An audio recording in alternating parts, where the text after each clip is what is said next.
Welcome to Kitchen Chat, a taste of luxury, history, and hospitality. This is your host, Margaret McSweeney, and I am so glad you are joining me on this delicious journey.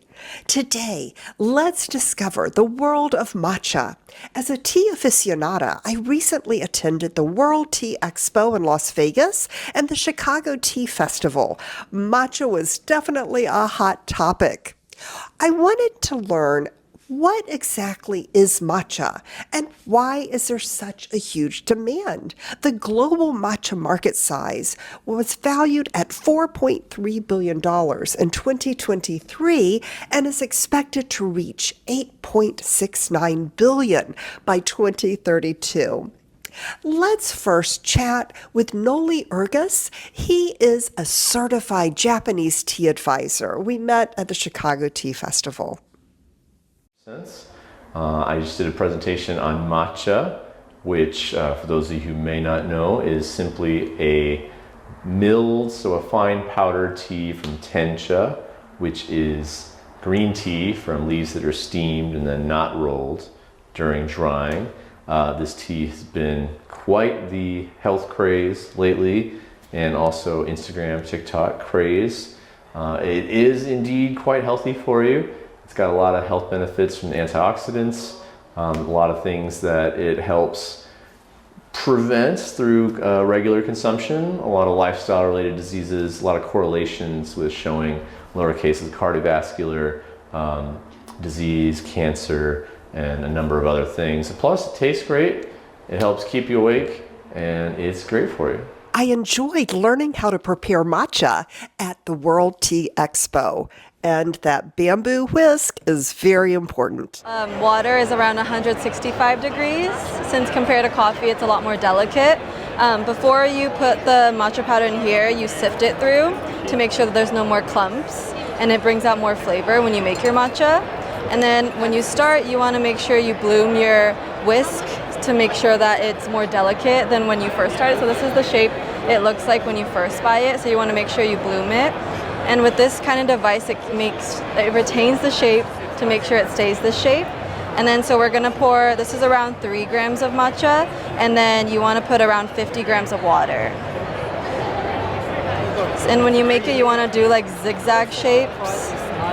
And this, when you use a bamboo whisk, it helps to declump all the matcha that you have in here.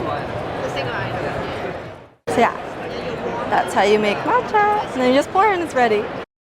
Right now, there is a global shortage of matcha. Don Ho, who is a co-founder of BDH Consultants and was a speaker at World Tea Expo and Chicago Tea Festival, explains why this is happening. What happened with matcha? Why did it explode overnight? Well, basically the really short answer is it didn't explode overnight. It's been a gradual growth over the past probably 15 years or so, but we would have big spikes. We'd have increase and then jump, increase and then jump. The last one that has caused this shortage in the past year or so was when a couple of TikTok influencers mentioned matcha companies when they were out in Japan, mostly in Uji and Kyoto. And those companies, those 2 or 3 companies sold out like a year's supply of matcha in a couple of months. And what happens is a trickle-down effect. So they needed more matcha. They started buying from other suppliers.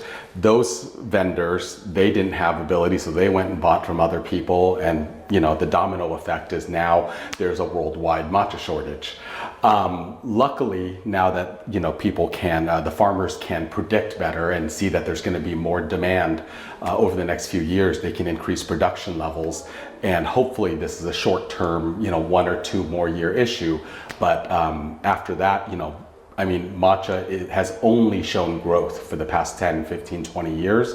So I expect that to fully continue. It's all about tasting at the World Tea Expo, and how fun to have a taste of a new product, a sparkling matcha tea from Matsushita Tea Garden, which is a Japanese tea farm known for its organic and high quality teas. Hello. As we are from Japan, Shizuoka, we name is Matsushita Tea Garden. So we are tea farmer and Japanese organic tea, and sencha, matcha, and wakocha, and so on. And today we introduce Japanese sparkling tea. This is a new project we just started. It's called Ajan. So this is a Japanese natural organic green tea and wakocha black tea and ume matcha sour plum matcha taste. This is like kampai and like toasting tea for someone cannot drink. This is a natural flavor in it. So it's called Asian. Check it out. Is matcha becoming the new pumpkin spice? Let's learn more about how matcha is a featured ingredient in fast food and high-end restaurants. First, let's hear from Mark Arathoon, CEO of Blue Ocean Tea. Pastry. I was recently in Japan, like literally last week, and they have Starbucks in Japan. They sell a very nice matcha cheesecake, which is my favorite, absolutely. And I had it with a matcha latte. So I had a matcha overload, and because I love that. And they only sell it. I've only seen it in Japan. Are you seeing more of a trend of afternoon teas offering matcha Absolutely. as a choice? Okay, that's absolutely. fairly new. Yes, then. yeah, that's new. Again, I was in Japan, so I talked to a lot of the producers there who might export to the US, and they're saying they're seeing a huge growth over the last 3 to 5 years, especially during and after COVID. Big demand for matcha. And my partners over there are not taking on new customers because they said we've maxed out our capacity. So that is very, very good news. Executive pastry chef Ross Sneddon creatively includes high-quality tea as an ingredient in his scrumptious pastries for afternoon tea at the Balmoral in Edinburgh, Scotland. We use real tea there, and with the Balmoral pastries, we try and actually use the tea in a different way. We use it not only to serve to drink, however, we use it through the pastries, and we do that to provide a back note and a depth of flavour into some of the cakes. So our raspberry tart, that's flavoured with lychees and rose, has rose tea infused in the cream. Our choux pastry just now is celebrating Scottish strawberries, some of the best things, the Persia ones, one of the best in the world, but they're paired with a ceremonial grade matcha that comes from the tea, for the rare tea lady.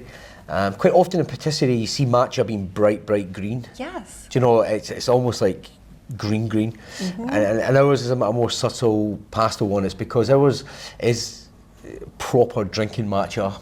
It's not the coloured, sweetened stuff that's commercially produced. Let's learn more about ceremonial matcha tea in Japanese tea ceremonies. Served to the guests. So when you see ceremonial on different grades of matcha, it's because of its use in Japanese tea ceremony, which is something we teach at the Japanese Culture Center. Enjoy a taste of luxury, history, and hospitality with matcha.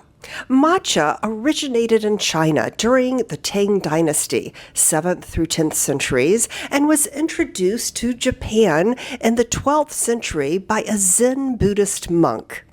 I hope you'll visit a Japanese culture center to experience a Japanese ceremonial tea with matcha. Thank you for joining me on this delicious journey. Please visit me at kitchenchat.info and also follow Kitchen Chat on Instagram, where you'll find inspiration for your next delicious destination. And always remember to take a moment and savor the day.